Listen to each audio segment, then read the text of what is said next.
மிகப்பெரிய கோட்டை சவர் இருக்கு. அந்த கோட்டையோட செவுத்த போய் நம்ம முட்டணும்னா அந்த கதவை நம்மளால முட்டி திறக்கவே முடியாது. சின்னதா ஒரு சாவி இருக்கும். அந்த சாவி எங்க இருக்குன்னு கண்டுபிடிச்சு அதோட சாவி துவாரத்துல போட்டு அதை திருகி அதை திறந்துட்டோம்னா ஈஸியா திறந்துட்டு உள்ளார போயிடலாம், கோட்டை உள்ளார. அப்படிதான் இந்த உடம்பு இருக்கு. இந்த உடம்புக்குள்ளாரதான் உயிர் இருக்கு. உள்ளம் பெரும் கோயில் ஊனுடலே ஆலயம், வள்ளல் பிரானாருக்கு வாய் கோபுர வாசல், தெல்ல தெளிந்தவருக்கு ஜீவனே சிவலிங்கம். இப்போ உங்களுக்கு தெளிவு பிறக்கணும், தெல்ல தெளிவு பிறக்கணும். தெல்ல தெளிவு பிறந்தா உங்கள் ஜீவனாகிய சிவத்தை நீங்க தரிசிக்க முடியும். பட் இந்த உடம்புல உயிர் எங்கெங்கயா இருக்கு கேக்குறேன். இப்ப திருமந்திரத்தை படிச்சவங்க உடனே சொல்லுவாங்க, ஐயா அந்த ஒரு பசுமாட்டோட ரோமத்தை எடுத்து அதை ஒரு 1000 வெட்டி அதுல ஒரு இது தாங்கய்யா அந்த உயிரோட சைஸும்பாங்க. இந்த கதையெல்லாம் தூக்கி விட்டேறிவோம். பசுமாட்டு ரோமமே இத்தினோன்னு தான் இருக்கும். இதை இவங்க 1000 வெட்டி அதுல இது இந்த பிலாசபியை வச்சுட்டுலாம் ஒண்ணும் பண்ண முடியாது. நான் டைரக்டா கேட்கிறேன், உயிர் எங்க இருக்கு உடம்புல? நீங்க எல்லாம் உயிரோட தானே இருக்கீங்க, மாற்று கருத்து இல்லையே. நீங்க யாரும் ஏஐ எல்லாம் கிடையாது இல்ல, ஆர்டிபிஷியல் இன்டெலிஜென்ஸ் வச்சு உட்காந்துருக்கீங்களா? வேற பயமா இருக்குப்பா, இனிமே அதுங்களுக்கு கிளாஸ் எடுக்கிறது வேஸ்டா போயிடும். அதனால தான் நான் கேட்கிறேன், எல்லாம் மனிதர்கள் தானே, எல்லாம் உயிரோட இருக்கீங்கல்ல. நீங்க எல்லாம் மனு ஈசன்னு பேரு, மனுஷன் நீங்க எல்லாம். ஏன் தெரியுமா? மனுவாகிய உங்க உடம்புக்குள்ளார ஈசன் இருப்பதனால் நீங்கள் மனுஷன். என்னைக்கு ஈசன் இந்த உடம்பை விட்டு வெளில போயிட்டாரோ அப்ப நீங்க மனு நீசன் ஆயிடுவீங்க. அதுக்கு பேரு போனம்னு பேரு. அப்புறம் உங்களுக்கு பேரும் கிடையாது, ஒன்றும் கிடையாது, அவ்வளவுதான். இப்ப ஐஸ் பொட்டி இல்லைன்னா அவ்வளவுதான், 6 மணி நேரம் தாங்க மாட்டேங்குது. அவ்வளோ வியாதியஸ்தர்கள் எல்லாம். ஒரு உடம்பாச்சும் ஐஸ் பொட்டி இல்லாம அந்த காலத்துல வச்சிருந்தாங்க. ஒரு நாள் இருந்துச்சு. இறந்ததற்கு அப்புறமும் அவங்க பாடியில இருக்கக்கூடிய ஆறால அந்த ப்ளூ கலர் அந்த கடைசி ஆறா வந்து போகாது அவ்வளோ சீக்கிரம். அப்படியே இருந்துச்சா அந்த தேகம். 3 மணி நேரம் 4 மணி நேரம் இப்போ தாங்க மாட்டேங்குது. அவ்வளோ வியாதி, அவ்வளோ மெடிசன்ஸ் இருக்கு உள்ளார. இந்த உடம்புல ஒன்றும் பெரிய ஜீவசக்தி இல்லை. ரொம்ப கஷ்டப்படுறீங்க. பிற்காலம் எப்படி போறது? அதனால தான் கேட்குறேன், நீங்களாம் உயிரோட தானே இருக்கீங்க, இருக்கீங்களா இல்லையா? இருக்கன்னா எங்க உங்க உயிர் இருக்குன்னு எனக்கு இப்போ சொல்லுங்க. உங்க வீட்டில் இப்போ வந்து காசு இருக்கான்னு கேட்டால் இருக்குங்க, ஏன்பீங்க? எங்க இருக்கு? இந்த பர்சில் இருக்குன்னு எடுத்து காட்டுவீங்க. உயிரை தயவு செஞ்சு எடுத்து காட்டுங்கப்பா. என் உயிரை எடுக்காதீங்கப்பா. ஒரு குழந்தை அப்படி இப்படி ஓடுச்சுன்னா அவனை சொல்றீங்க, பிராணனை வாங்காத, என் உயிரை எடுக்காதங்கிறீங்க. அந்த உயிர் எங்க இருக்குன்னே உங்களுக்கு தெரியாது. ஆனா திட்டம் போது மட்டும் இப்படி திட்டுறீங்க அந்த பிள்ளைய. பாவம், அந்த பிள்ளைக்கு பொய்யா சொல்லி கொடுக்குறீங்க.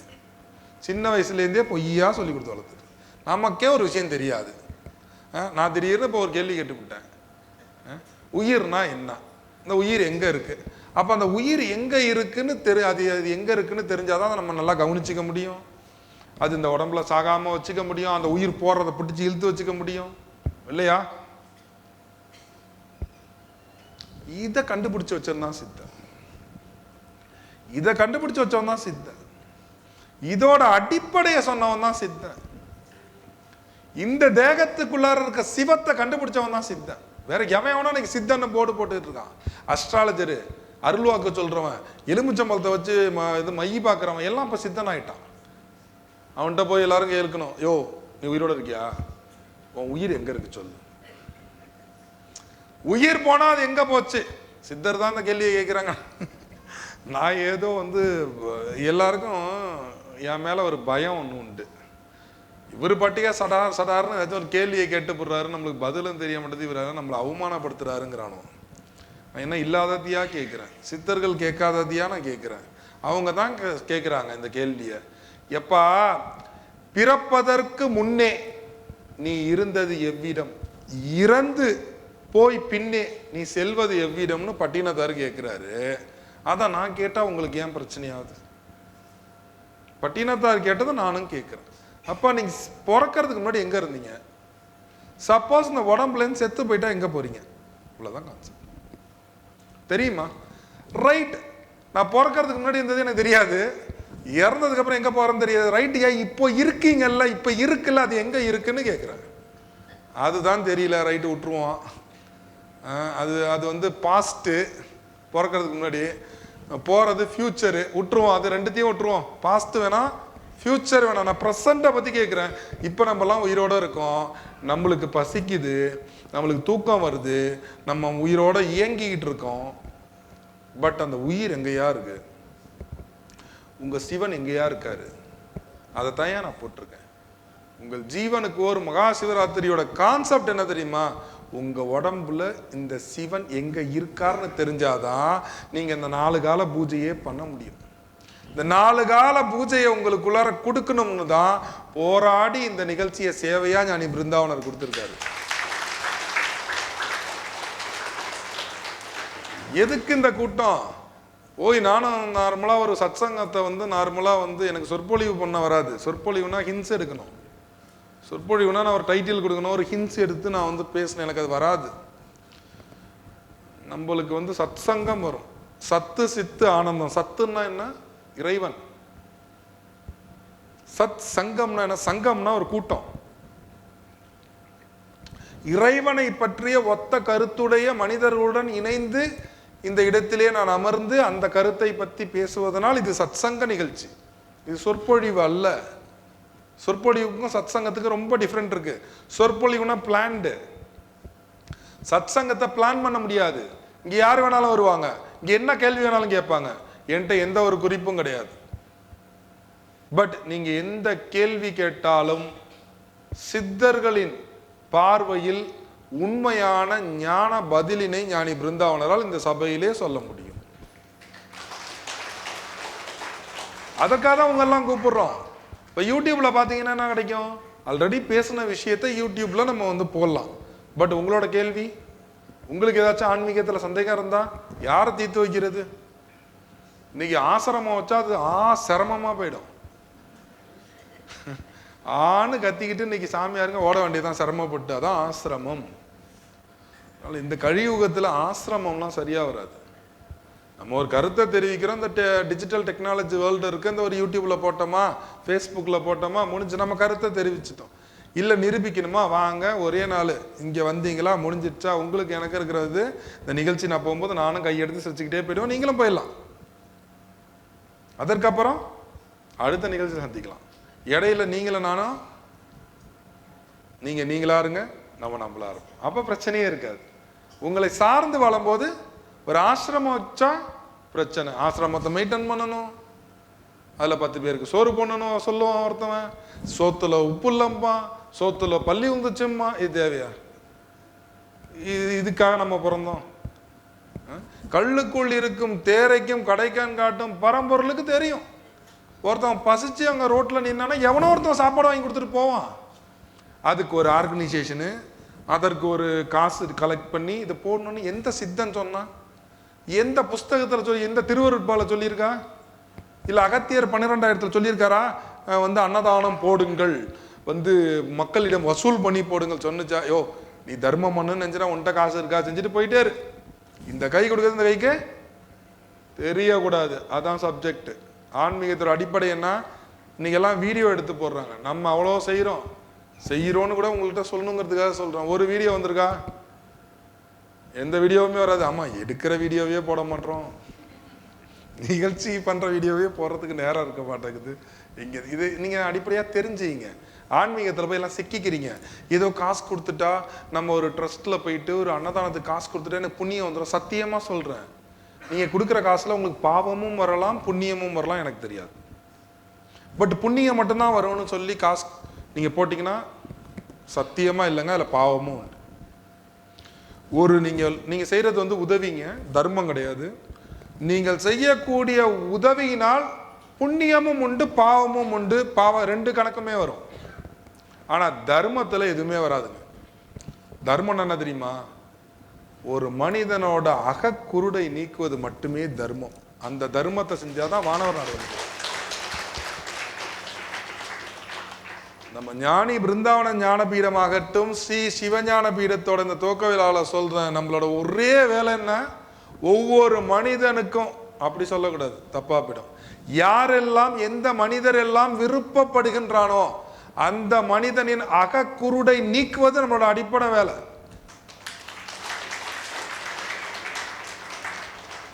அப்ப சிவம், இந்த சிவத்தை பத்தி நீங்க புரிஞ்சுங்க.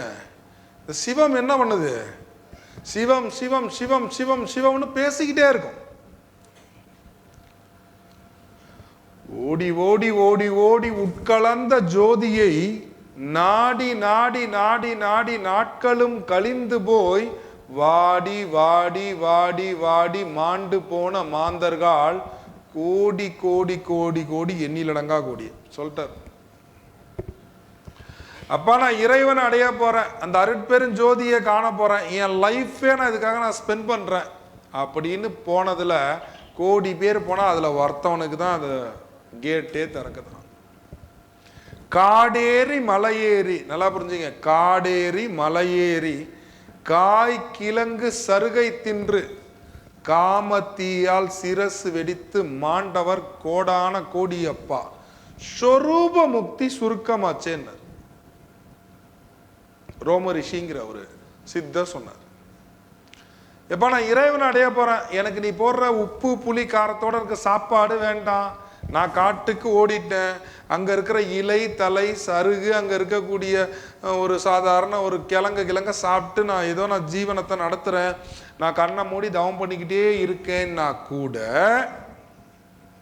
அவனும் முக்தி அடையாம சிரசு வெடித்து செத்து போயிட்டானா. ஸ்வரூப முக்தி சுருக்கமாச்சு. காட்டிற்கு ஓடாதே கடுந்தவம் புரியாதே, வள்ளல் பிரான் ராமலிங்க சுவாமி சொன்னார். காட்டுக்கெல்லாம் போகாத, ரொம்பலாம் கடுமையா நீ வாழ்க்கையே சாமியார் ஆகாத. பிரச்சனையே என்னன்னா ஆன்மீகம் நல்ல விஷயம், ஆனா சாமியாருங்க தான் இப்ப பிரச்சனை. ஆன்மீகம் நல்ல விஷயம், ஆன்மீகத்தை பொதுக்கிற சாமியார்னால எல்லாரும் வெறுத்து போயிடுறான். என்னடா இவன் ஒண்ணு சொல்றான், அவன் ஒண்ணு சொல்றான், அவன் ஒரு கருத்தை சொல்றான், அவன் சொல்றதையும் போய் நம்ம அப்படியே நம்மளை குழப்பிக்கிட்டே போறோம். ஒரே கருத்து, என் அப்பன் சிவன், அந்த சிவன் என் அப்பமும் அம்மனுமா இருக்கக்கூடிய என்னுடைய சிவம் என் தேகத்தினுள் இருக்கின்றது. இந்த தேகத்தில் இருக்கக்கூடிய எனது சிவத்தை நான் ஒரு நாளாவது தரிசிச்சுட்டேன்னா எனக்கு ஞானமுக்தி. அவ்வளவுதான், எங்கேயும் ஓட வேணாம். குதம்பை சித்தர் சொல்லுவாங்க, இருந்த இடத்தில் இருந்து அறியாமல் வருந்தி திரிவது என்ன குதம்பா, ஏன்பா நீ இப்படியே அலைஞ்சு திரியிற, என்னுள்ளே நீ இருக்க, உன்னுள்ளே நான் இருக்க, காசி வரை போய் நடந்து காலழுத்தேன் பூரணமே. பட்டினத்தார் பாட்டு. அவங்கெல்லாம் போகாதது முயற்சி இல்லை, பண்ணாத முயற்சி இல்லை, எல்லாம் தெரிஞ்சிட்டாங்க. இன்னைக்கு மகா சிவராத்திரி, கும்பகோணத்தை சுத்தி நூற்றுக்கணக்கான சிவாலயம், எல்லாம் பிரசித்தி பெற்றது, பவர்ஃபுல்லான சிவாலயம். பைக்லையும் கார்லையும் இந்த காலம் இந்த கோயிலுக்கு போனோம், அடுத்த காலம் அடுத்த கோயிலுக்கு போனோன்னு இன்னைக்கு ஒரு நாள்ல லட்சக்கணக்கான மக்கள் நூற்றுக்கணக்கான கோயிலிலே குவிந்து இன்னைக்கு பார்த்துக்கிட்டு இருப்பாங்க. ஆனால் நாளைக்கு காலைல பாருங்க, போய் கொரட்டை விட்டு தூங்கிட்டு இருப்பாங்க, அலைஞ்ச டயர்டு. ஒவ்வொரு கோயிலையும் போய் புளியோதரை சாப்பாடு எல்லாம் சாப்பிட்டுருவோம். சாமி பிரசாதம் சாப்பிடலன்னா சாமி கண்ணை குத்திடும் இல்லையா? சாப்பிட்டு தான் ஆகணும், வேற வழி இல்லை. நான் வீம்புக்கு வேறதானா எத்தனை நாள் இருக்கிறது? இன்னைக்கு ஒரு நாள் இருப்பேன், நாளைக்கு பசிக்க தானே போகுது, அதுக்கு இப்பயே சாப்பிட்டு போவோம், அது சிவன் பிரசாதமாக வேற போயிடுது அப்படின்னு இங்கே கொஞ்சம் சாப்பிடுவாங்க, அங்கே கொஞ்சம் சாப்பிடுவாங்க. இதில் வேற ஜோசியர்கள் வேற கிளம்பிட்டாங்க. நீ மகா சிவராத்திரியில் 2வது காலத்தில் நீ புளியோதரையை கிண்டி 1000 பேருக்கு போட்டினா உன் கர்மா விளைகிறான். அவன் 1000 பேருக்கு குண்டானோட நிற்பான். போறவனை வளைச்சி வளைச்சி கையை பிடிச்சி இழுத்தாச்சு அந்த 1000 பேருக்கு போட்டான். ஏன்? அப்பதான் கர்மா போகும் இல்லையா? 1000 பேர் சாப்பிடணும். எவ்வளவு பெரிய லாஜிக், எவ்வளவு பெரிய சயின்ஸ் பாருங்க. 1000 பேர் சோறு தின்னுட்டா கர்மா போயிடுதான். என்னடா அது? அப்ப நம்ம 1,00,000 பேருக்கு போடுவோம், சாவை வென்றுடலாமா? எனக்கு ஒரு யோசனை. எங்கேயோ இடிக்குது, உதைக்குது இல்லை, இங்க எல்லாமே உதைக்குது. ஆன்மீகத்தில் இது எல்லாமே உதைக்குது. எனக்கு அதே மாதிரி தான் இப்போ நம்ம ஆவுடையார் கோயில்னு ஒரு கோயில் இருக்கு, மாணிக்கவாச சுவாமிகளோட பிறப்பு ஸ்தலம்னு சொல்லுவாங்க. எனக்கு ரொம்ப பிடிச்ச ஒரு டெம்பிள், அது ஒரு டெம்பிள். அது பெரும்பாலும் ஏன் எங்கேயுமே உலகத்தில் வந்து பார்த்தீங்கன்னா இந்த கசப்பை வச்சு படைக்க மாட்டாங்க சுவாமிக்கு. அங்கே வந்து பார்த்தீங்கன்னா அர்த்த சாமத்தில் பாவக்காய் தொக்கு வச்சு தான் சிவனுக்கு வந்து படைப்பாங்க, சாப்பாடு கொடுப்பாங்க. என்னடா அது கசப்பை வச்சு படைச்சா சாமி குத்தம் ஆகுதுன்னு வேதம் சொல்லுது, ஆவுடையார் கோயிலில் மட்டும் மாற்றி செய்கிறாங்க. யார் பதில் சொல்றது? எல்லா இடத்துலையும் லிங்கமும் ஆவுடையும் சேர்ந்து இருக்கு, அங்கே ஆவுடை மட்டும்தான் இருக்கு, லிங்கத்தை காணும்.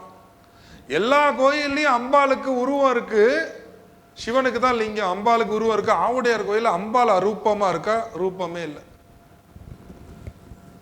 ஏதோ ஒன்று சொல்ல வரான் இல்லையா?